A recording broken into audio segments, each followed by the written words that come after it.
Hello and welcome to today's episode of Islamabad Today on Think Tech Hawaii. I'm your host, Hamzah Rifaat Hussain, and today we're going to be speaking to Pakistan's veteran ambassador. She was the Pakistani ambassador to the United Nations, to the United States, and the United Kingdom. And she continues to be a prominent columnist at Dawn as well, and she has a keen eye on political affairs. Dr. Maleeha Lodhi, thank you so much for joining me on the show. Thank you. So let's start with the political crisis in Pakistan. And when we talk about the political crisis, what explains it and what should be done about it? Well, the political crisis is a reflection of the fierce confrontation that is going on between a coalition government, which is run by Shahbaz Sharif as Prime Minister, and the opposition led by Imran Khans, the charismatic politician who was in power just about a year and a half ago, but then was ousted from power by a parliamentary vote of no confidence that was put together by the then opposition, which today now is in government. So it's a group of political parties, over a dozen political parties that form the government today. And between the two, the dispute is over when elections should be held. Now, the next elections will be due after Parliament completes its 5-year term in August. So anytime after August, elections will have to be called. But Khan has been demanding elections earlier than that. So the battle went to the court, to the Supreme Court.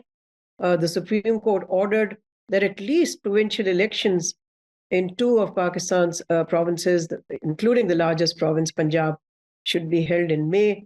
The government refused to carry out that Supreme Court order and instead maneuvered a parliamentary vote that rejected the Supreme Court order. So in other words, if you look at this crisis, it's a very multidimensional one in the sense that it seems to have not just polarized the country, but it's also divided Pakistan's state institutions.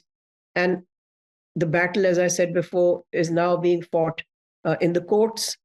And we have seen institutional clashes between Parliament and the superior judiciary, between the Election Commission, which is supposed to implement the Supreme Court order, and the opposition. So all around, there is political turmoil. Basically, there's a mess. And the only way that this mess can be cleared is for the two parties, the two opposing sides, to agree on a common date for the next national elections, because the country clearly needs a government with a fresh mandate. Right. Because remember, this crisis is happening in the midst of the worst economic crisis that Pakistan has ever faced. So if this political turmoil continues, it'll simply keep compounding the economic crisis, which is already affecting people very, very severely. People are confronting a cost of living crisis. Inflation is soared to a 50-year high. So, overall, the situation is very, very, it's very troubled. And the only way out is a national consensus. Right. So as per Article 184.3 of the Constitution of Pakistan, the Supreme Court's Chief Justice does have the mandate to initiate suo moto proceedings. Do you think that the ruling government, in light of the fact that law does give that cushion to the Supreme Court justice to undertake suo moto proceedings, do you think that the current government is trying to politically engineer themselves out of a crisis by avoiding the elections and clipping the powers of the Chief Justice? Well, none of these moves are going to work because the Constitution is very clear that an election has to be held within 90 days of the parliament being dissolved. And as I said before, the National Parliament will complete its 5-year term in August, which is, just about 4 months to go. Right. There is no escaping that. I mean, the government can try any maneuver it wants. It can try to clip the powers of the superior judiciary. Yes, using suo moto powers has been controversial, even in the legal fraternity. Even the lawyers, and Supreme Court, even the Supreme Court judges, actually, in addition to the lawyers, have been divided over the use of these powers. But that doesn't take away from the fundamental reality that elections will be due, they have to be held. And also another clause in our constitution enjoins the government to give way to a caretaker administration so that a neutral government is in place that can oversee and supervise the elections. Right. And we've also heard of news reports that there are talks taking place, or talks which are scheduled to take place between the ruling government and the opposition. It's also been brokered by, figureheads such as Siraj al-Haq. Do you think such talks would actually bear fruit in the future? Well, we have to wait and see because the final round has yet to take place. Both sides are seeming to show some flexibility, but they're also holding on to their fundamental positions. And the fundamental positions are Khan and the opposition saying, we want elections ASAP, while the government is saying, well, you just have to wait it out.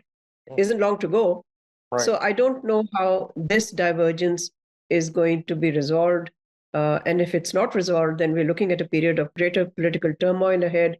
Because remember, it's not just an agreement on an election date. The two sides also have to agree on the rules of the road leading up to the elections, the code of conduct for the elections, how these elections should be conducted. All of this is necessary because, unfortunately or sadly, Pakistan's troubled political history shows that almost every election result has been disputed in the past. Right. We saw that in the last 4 or 5 elections. Whoever lost accused the winning party of ballot fraud. So, there is a need not to repeat that history. And in order not to do that, some kind of an agreement is necessary also beyond the election date on these rules that should govern the conduct of elections. Okay, all right. So from Washington's perspective, policymakers in the United States are extremely concerned about the state of the national economy. You mentioned it earlier in your remarks that the national economy is being absolutely, you could say, destroyed by this political impasse that is continuing for quite some time. So if we get down to the specifics of it, what is really happening? Is it rising sovereign debt? Is it soaring inflation? Is it a combination of both? Is it a decline in purchasing power for the common consumer? What exactly are the specifics of the impact of the political impasse on the national economy? Well, I think at the root of the crisis is the fact it's a crisis of public finance. So at the root of this crisis is governments, not just this one, but governments over a period of time, basically living beyond their means, spending more than they can earn. On the external front, Pakistan importing more than it exports, borrowing more than it can repay the debt. So all of this has landed Pakistan in a situation, and I think it is also of years of dysfunctional economic policies, which have seen governments not raise enough domestic economic resources to fund government spending and also to fund the critical gap, balance of payments gap. So today what we see is rising debt. Already the debt, but Pakistan is caught in a debt trap, period. Plus soaring inflation, falling or depleting foreign exchange reserves, as well as this cost of living crisis because of soaring inflation. So what Pakistan really needs to do is to undertake wide-ranging reforms where it can mobilize the national resources or the economic resources it needs. But it's also caught in this trap because it now seems to need to borrow more and more to repay old debt. So it has to get out of this. For this, it may in the future need some form of debt relief. And I think that in itself is going to be contingent upon a credible government and an effective government, which everybody can be certain will last its full tenure and will not be weakened by political turmoil, and a government that is a reformist government. So although that sounds like a tall order. Yeah, it does. Yeah. But this is what Pakistan will need to escape this worst crisis in its economic history. Right. So the Apex Court just recently, they gave a decision that the elections have to be held on May 14th. The government is adamant to actually stretch it into October 2023. as a political analyst yourself, when do you see elections happening? Well, I mean, look, it's hard for me to hazard a guess on that. All I can say is that elections cannot be delayed beyond October. Okay. That's the Constitution. And if any effort is made to do that, it will just be a violation of the Constitution and will trigger a major constitutional crisis. So I don't think, they have to be elections this year. End of story. Okay. So do you think that contempt of court proceedings can actually be initiated against the executive and the cabinet for defying the Supreme Court's orders regarding the elections and the financing of the elections from the Election Commission of Pakistan? No, I think for now the Apex Court wants to wait it out to see, because it has also asked the political protagonists if they can come to a commonly agreed date for elections. So I think for now, I don't think they want to precipitate a bigger crisis. Yeah. For now, they're letting the political parties try to figure out whether they can achieve some form of consensus on an election date. And that should, basically resolve the matter. That should be able to end the political turmoil for now. Right, right. And what about the role of the military establishment? Because there's a lot of, you could say, analysis in the popular press, both abroad and domestically, that the military establishment is also playing a role in either perpetuating the crisis or looking to diffuse the crisis. Do you think that the establishment is actually neutral in this entire episode? Well, the military establishment claims that it is neutral and that it is apolitical. But I think they may have, I mean, I cannot be certain, but they may have encouraged the two sides to initiate a dialogue because, they're just as worried as any other citizen in Pakistan about continuing political instability in Pakistan, especially in view of a runaway economic crisis. So the last thing that anybody would want, including the Pakistani military, is for these multiple crises to keep reinforcing each other and to drive Pakistan off the cliff. Right. So are there any chances of a military coup taking place? Or is that just No. I mean, I think the speculation comes and goes, but no, I would rule that out. I don't think there is any desire on the part of the military, nor are conditions such that they would want to take over power. I would rule that out. You would rule that out. Okay. So speaking of the options for the government right now, I mean, confronting the Supreme Court is obviously leading to this impasse. We're talking about negotiations with the opposition.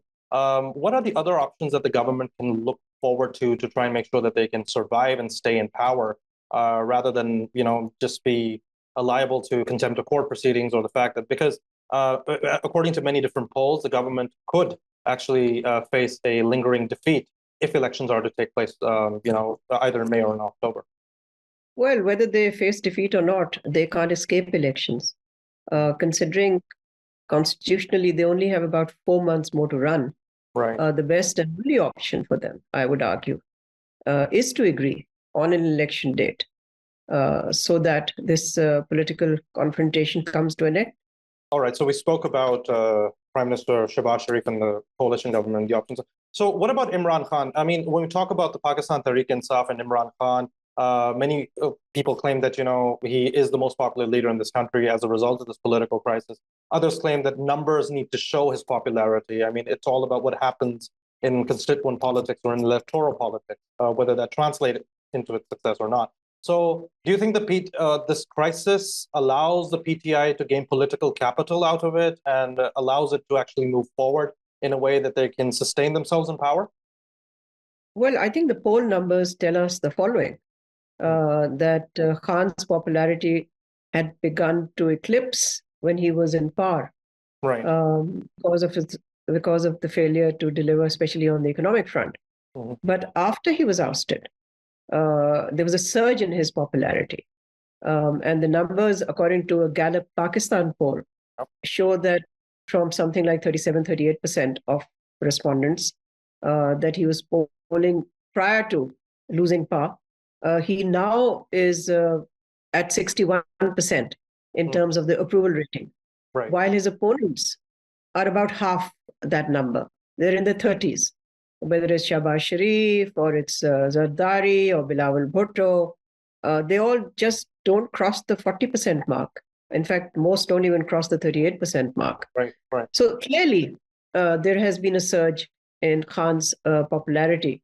That could be a result of many factors, but there is no doubt that at the moment, his party looks like being the winning party if the next election is free and fair.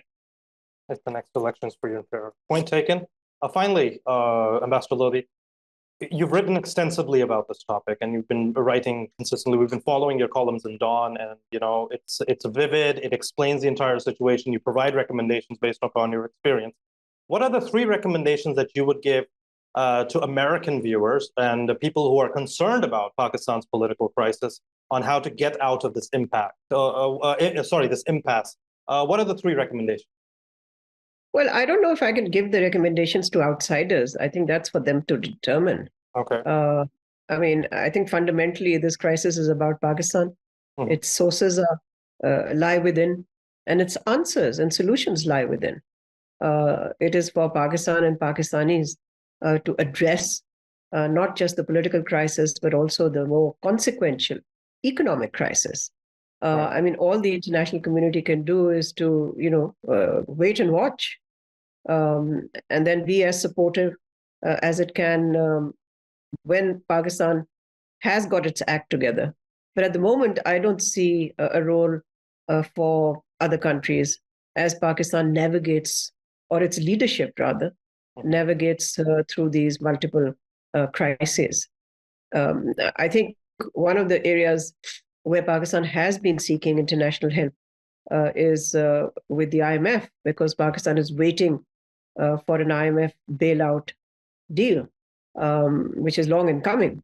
It should have happened by now. The government has taken a number of prior actions or conditions that the IMF had set. Now, this is very important.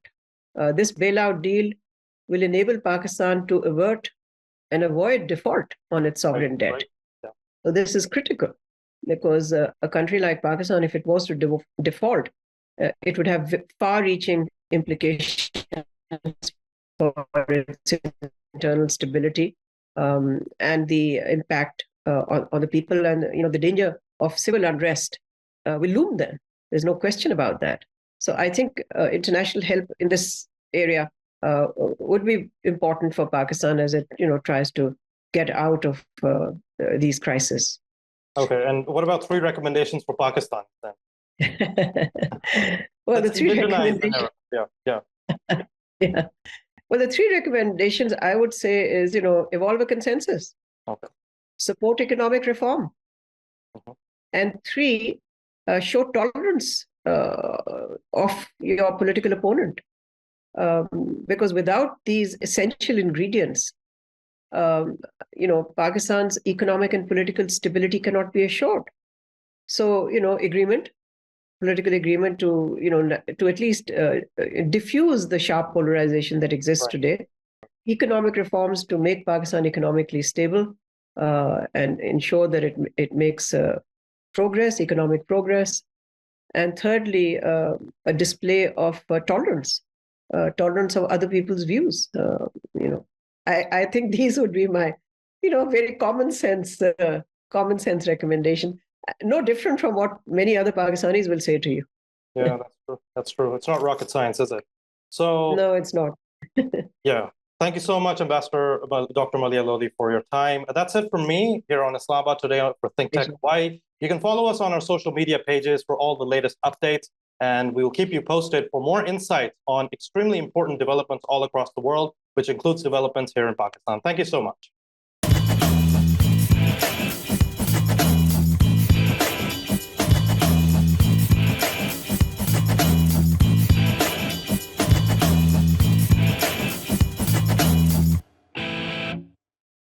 Thank you so much for watching Think Tech Hawaii.